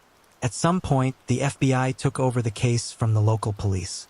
The home she disappeared from was demolished for unknown reasons, and the couple moved to Austin, Texas, but have since broken up. Then in 2021, nearly 11 years after her murder, Atkins was finally arrested by Texas Rangers and indicted on murder and tampering with evidence by intentionally and knowingly concealing a human corpse. The indictments came down on December 30th, 2021, and show he is accused of striking Haley in the head with an unknown object, causing her death on December 26, 2010, the day before she had supposedly left the home. While it was reported that a DNA sample led to the arrest, authorities have remained tight-lipped about any other details in the case. Witness accounts would say that Atkins was fascinated by horror slasher films, and it is reported that he is a collector of movie memorabilia connected to the Halloween movie series. During the investigation, authorities confiscated 278 pages of material printed off a computer about several lurid topics the couple described as a hobby. Officers found the materials in a box in the bedroom shared by Billy and Atkins, which was printed at their jobs. The material included 23 pages related to serial killer Edmund Kemp. 18 pages were related to George Emil Banks, who killed 5 of his own children and went on a broader killing spree. Another 13 pages were printed about Robert Leroy Anderson, a serial killer and sadist. 37 pages were related to Robert Picton, a Canadian pig farmer, about mass murder, and as many as 23 missing Vancouver women. Other material in the box included a photo of a pentagram and information about vampires and the occult. 15 pages were related to Alton Coleman and Deborah Brown, a pair of killers in which Brown was painted as a good girl gone bad and incorporated crude topics. Another 19 pages printed on the same day were related to the princes in the tower, the Henry VIII murders, and the murder of family members who were prepubertal and premeditated suffocation in bed. Other material included multiple pages associated with the rap group Insane Clown Posse. Allegedly, they also found in their possession were homemade explicit videos. Additionally, authorities discovered over 100,000 inappropriate pictures of minors and animals on a memory stick in Billy's home and a computer in Atkins' mother's house. It appeared clear to authorities that Atkins and Billy were fixated on slasher movies and obsessed with serial killers. One of Haley's uncles told police that after she disappeared, he asked Atkins how anyone could hurt a teenager, to which Atkins responded, "It's like killing a deer." Before Billy and Atkins split, Haley's brother David was removed from the home by Child Protective Services. 3 months later, authorities arrived at their house with the arrest warrant for Atkins, but Billy claimed he wasn't there. Upon searching the home, they found Atkins hiding, and Billy was sentenced to a year probation for lying. Clint believes his ex-wife and Atkins were both responsible for his daughter's murder. Atkins also has a history of stalking multiple women and sexually assaulting at least 2 in Texas, Oklahoma, and New Mexico, where he spent some time. Since they were separated when Atkins was arrested, Billy said she didn't find out about the arrest from law enforcement, but instead from the internet, and was happy about the outcome. She said, "I'm not really shocked at the news that it was Sean. Of course, you would have hoped it wasn't him because I stayed with him after she left after Haley went missing. But I'm not surprised, and I thank God that person has been apprehended and will pay for what he did here on Earth." Billy admitted they both failed lie detector test, but said any allegations that she knew what happened to her daughter were absolutely false. Karen Swift was a 1985 graduate of Walnut Ridge High School in Walnut Ridge, Arkansas. She would later become a mother of 4 and lived with her family in Dyersburg, Tennessee. Her close friends described her as a lot of fun, witty, and strong-willed, except for when it came to her husband, David Swift, who they said always told her what to do. In October 2011, 44-year-old Karen filed for divorce from David. The couple had a very tumultuous relationship and had both been known to step outside of the marriage. However, despite their unsteady past, there were never any known signs of domestic violence. 3 weeks after the filing, on the night of October 29, 2011, Karen attended a Halloween party at the Farms Golf Club and left sometime after 1 a.m. to pick up her daughter, who wasn't feeling well, from another party. Upon arriving home, Karen lay down with her daughter for about 30 minutes before carrying her into her other daughter's room and leaving them in bed together. The oldest daughter remembers looking at the clock and seeing it was about 3 a.m. This was sadly the last time the girls would see their mother alive. The next morning, her 2004 Nissan Murano was found with a flat tire on the side of the road half a mile from her home. 9 weeks later, her remains were found by hunters underneath kudzu bushes in the Bledsoe Cemetery near her home, not far from where her car had been abandoned. The autopsy report states that Karen died of blunt force trauma to the head. She was also partially clothed and had other injuries at the time of her death. Initially, when Karen was considered missing, the Dyer County Sheriff's Department and the Tennessee Bureau of Investigations worked the case together. But as soon as it became a homicide investigation, Dyer County took full jurisdiction over the case. Dyer County would claim that a lot of their time spent was dispelling false information and rumors with nothing leading to an arrest in Karen's murder.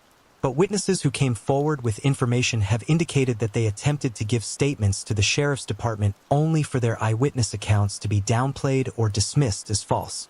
However, Dyer County did release several statements to the public that pointed to David being the prime suspect. Allegedly, Karen had met a man who gave her 10 grand to help her leave her husband before she was murdered.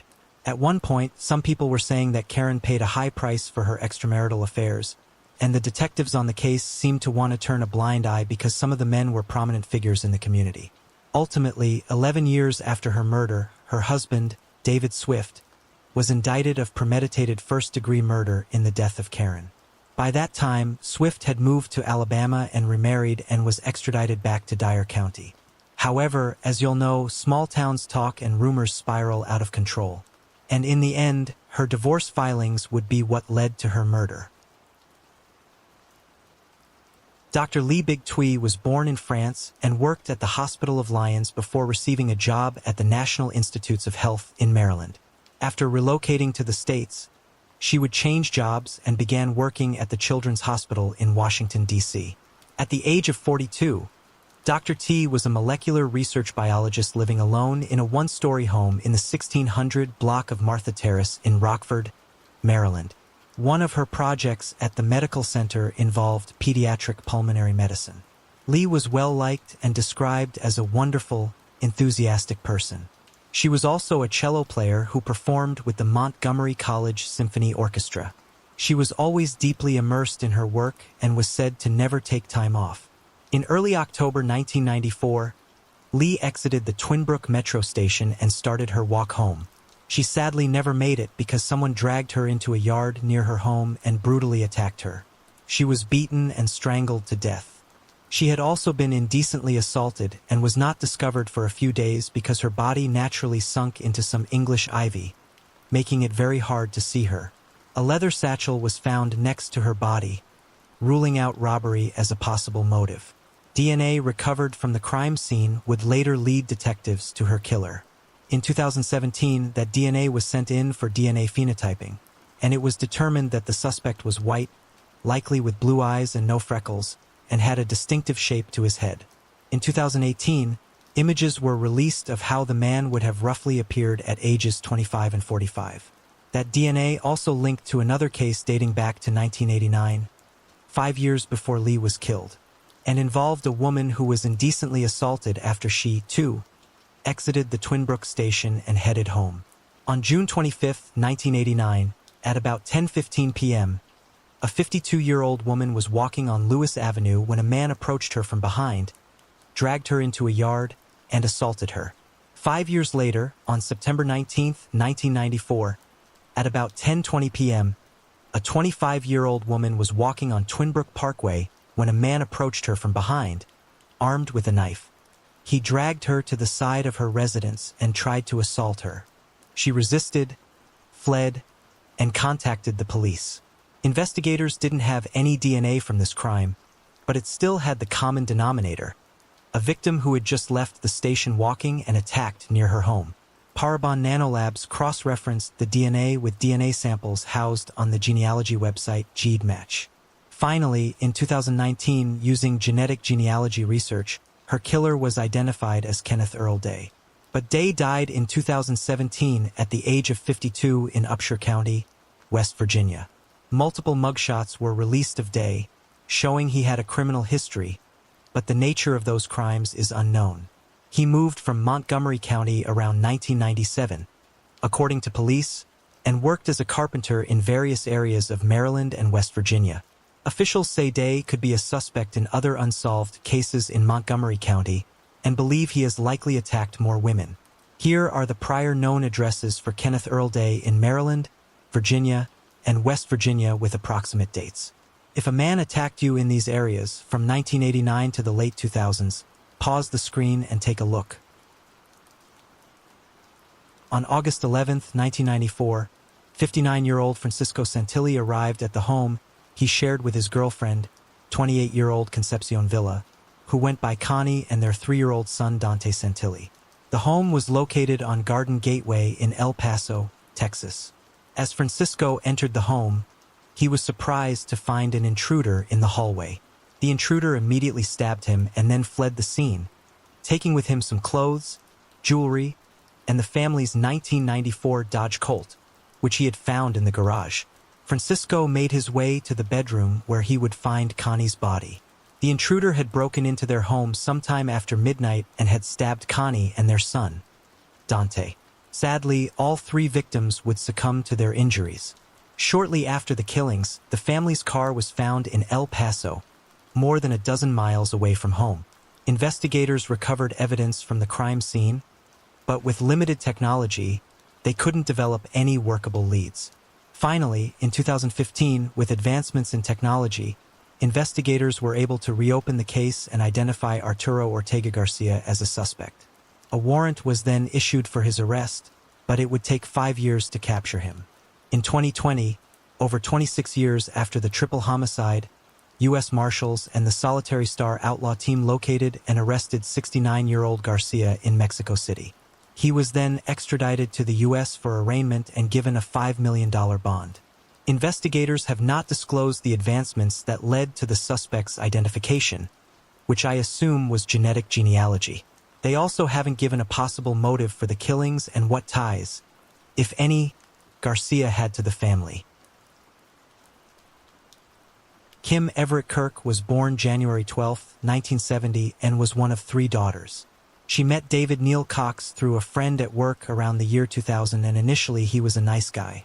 They quickly married, and he became a stepfather to Kim's 2 daughters, and the couple went on to have 2 sons together. Cox was a truck driver, but following a back injury and a prescription for painkillers, he left the workforce and qualified for disability. He then became addicted to meth and started abusing Kim. Due to the drugs, his behavior and personality had suddenly changed. At some point, Cox had even gone as far as manufacturing his own meth. In 2009, when her daughter Lindsay confessed to her mother that Cox had been sexually assaulting her for a few years, Kim finally decided to divorce him. But this instilled fear into Kim, and she made plans for her and the kids to take refuge at a women's shelter out of fear that Cox would retaliate. Kim took the children and left and pressed charges against Cox, and when deputies arrived to the home, Cox was arrested for statutory rape, sexual battery, and child abuse. They also found the precursors to make meth. Kim, still deathly afraid of her estranged husband, moved her and the children in with her sister, Christy Simon. While in the county jail, he told other prisoners that if he ever got out, he would kill his wife. However, unable to raise bond money, he remained in jail for 9 months. During that time, he often made threatening phone calls and would tell her he was coming for her. Suddenly, in April 2010, his bond was significantly reduced, allowing him to raise enough funds to get out. The family only learned he had been released when a friend saw him on the street and called Kim.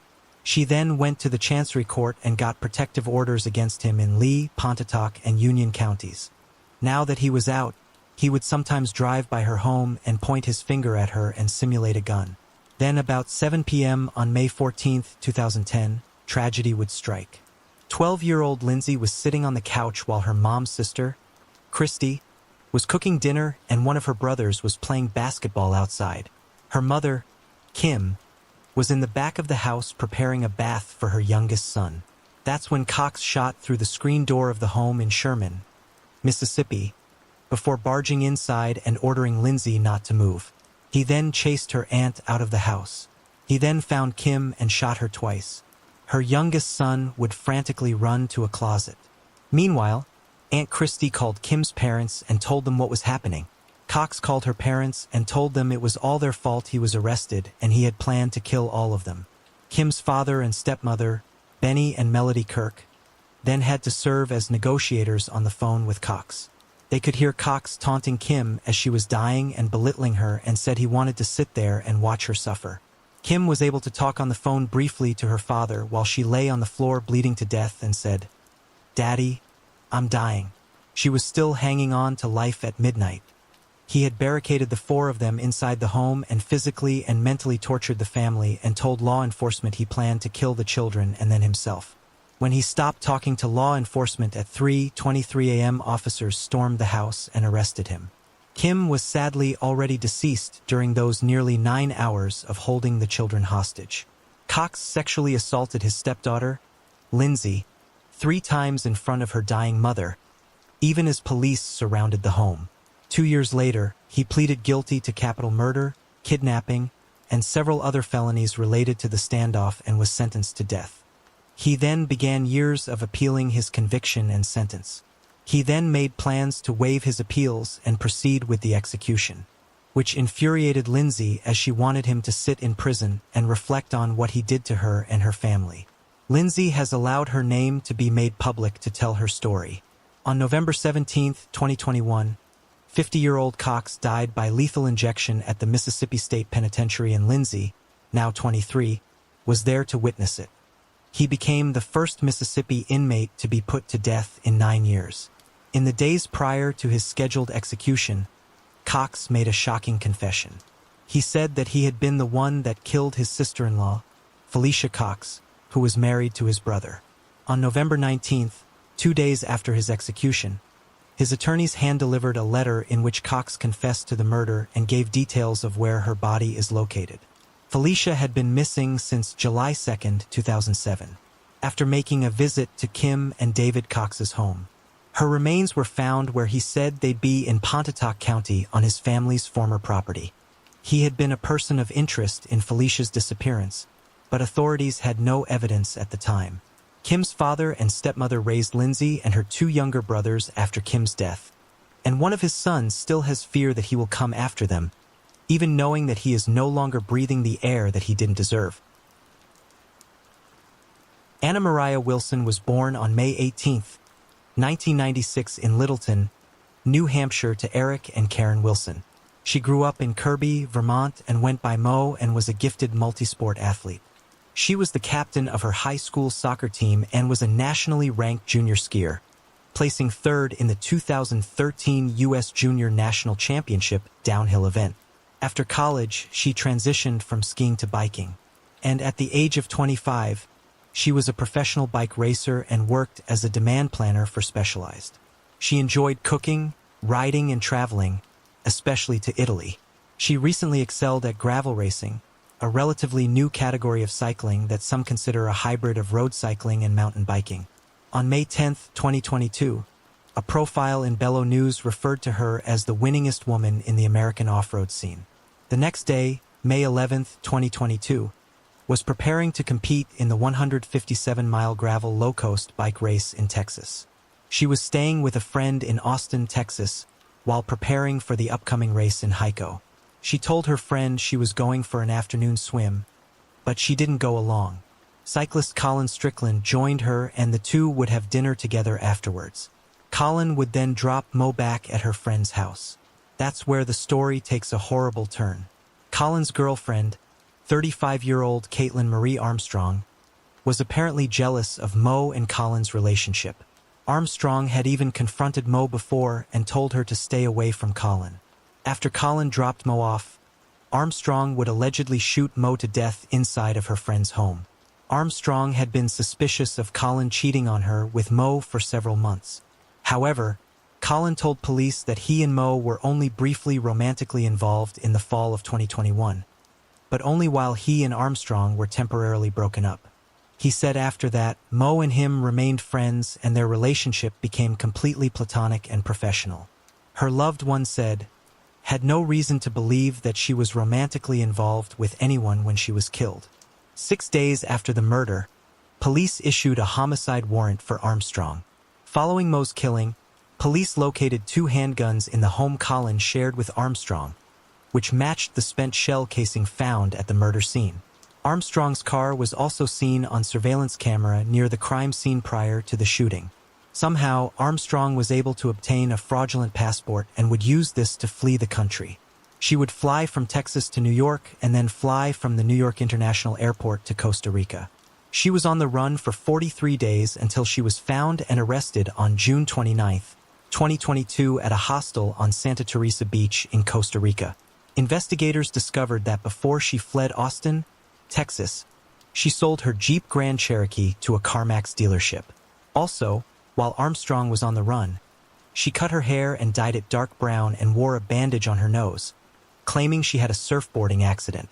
Colin states that he has a lot of regret and torture knowing that this horrible crime was so close to him. As of June 30, 2022, she is being detained in Costa Rica on an immigration violation until she is deported back to Texas to face murder charges and unlawful flight to avoid prosecution. Michelle Koski was born in 1973 and was said to love animals and enjoyed playing Super Mario Bros. At the age of 17, she was still in high school and living in Seattle, Lake Washington in the 13,300 block of 30th Avenue Northeast, with her 28-year-old boyfriend. She had plans to attend college the next fall and was working at Taco Bell. On August 18, 1990, she called her mother Violet Simonson and agreed to come back home and stay at her and her stepfather's house to take care of the dog while her mother and stepfather went on a trip out of town. Before going to her parents' house, she visited an apartment earlier in the day in the 6200 block of 14th Avenue, Northwest Seattle, and then was given a ride back to her apartment. At some point, though, she was given a ride to an area in Snohomish County where teens were known to hang out, drink, and ride motorcycles. While there, things would take a terrible turn and she would end up missing. A week later, on August 25, 1990, a woman walking her dog near Echo Lake Road and Highway 522 stumbled upon a female's lifeless body. The finding was in Snohomish, Washington, not far from where Michelle went missing. It was determined that the body belonged to Michelle and she had tragically been sexually assaulted and murdered.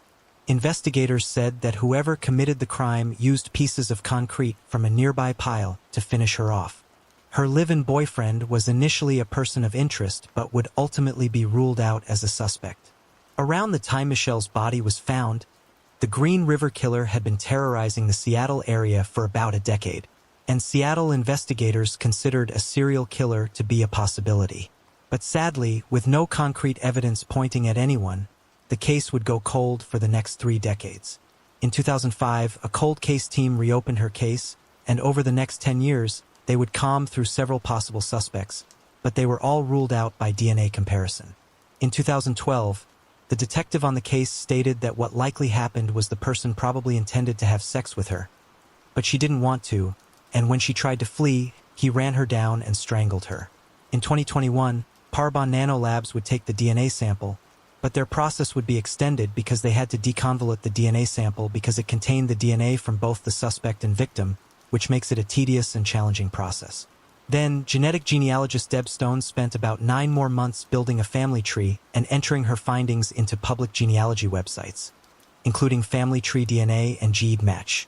From her home in Oregon, she then found 2 likely suspects, which were 2 brothers, and these names were provided to the Snohomish County Sheriff's Office to finish the investigation to determine which one was the likely killer. State and county crime labs compared the crime scene samples to one of the brothers, revealing they were the same person and the DNA was a match.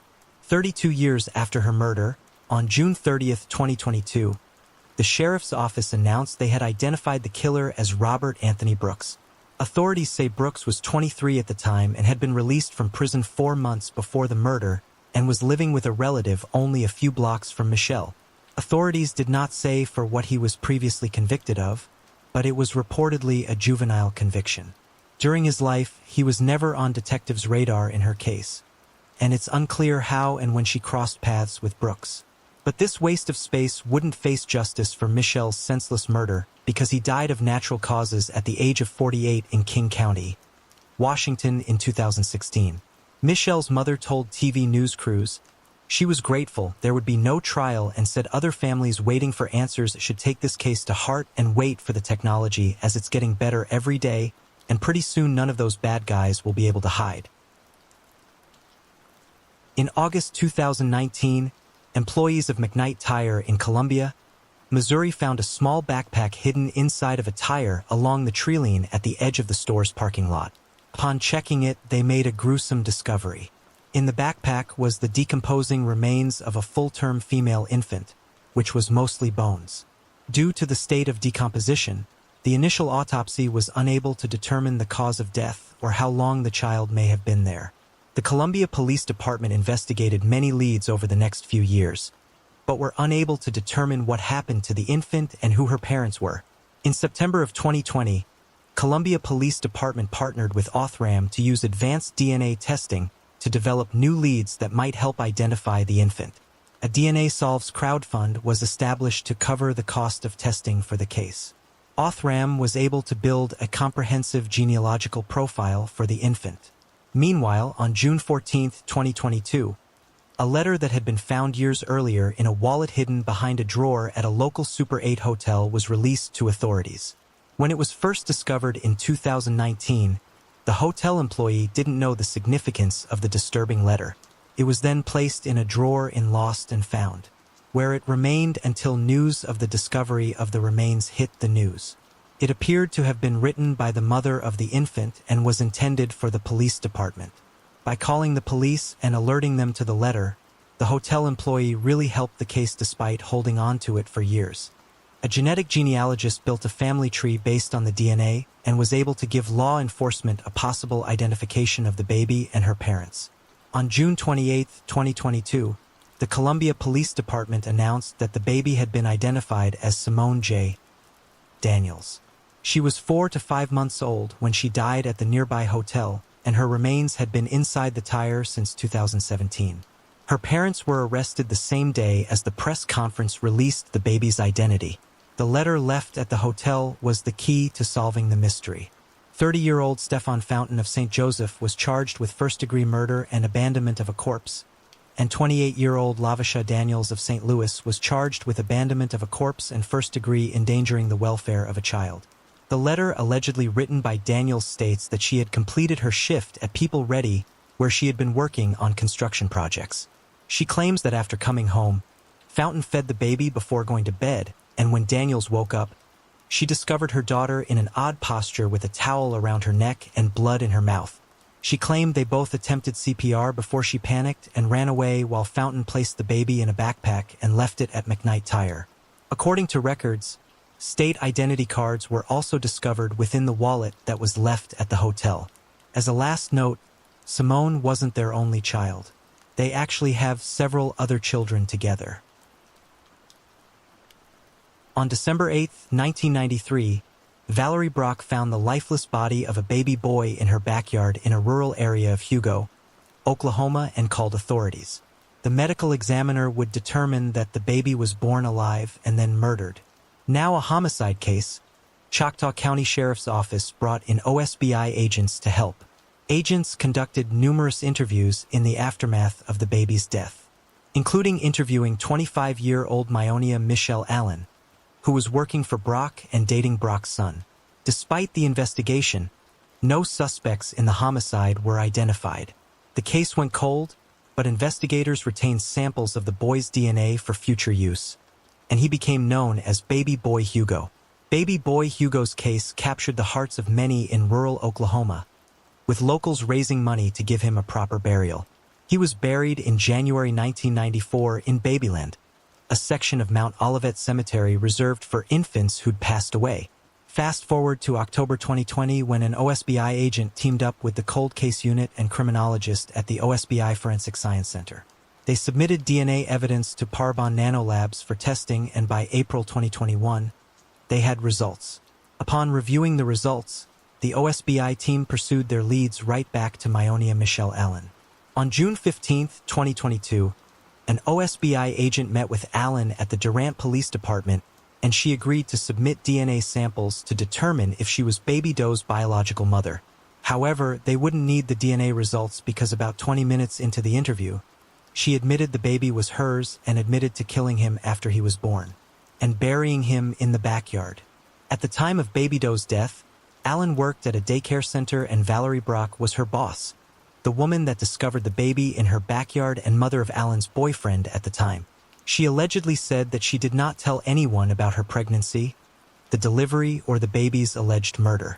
The court document states that on December 7, 1993, Allen said she had spent the night at Brock's home along with her boyfriend, his son, and her daughter.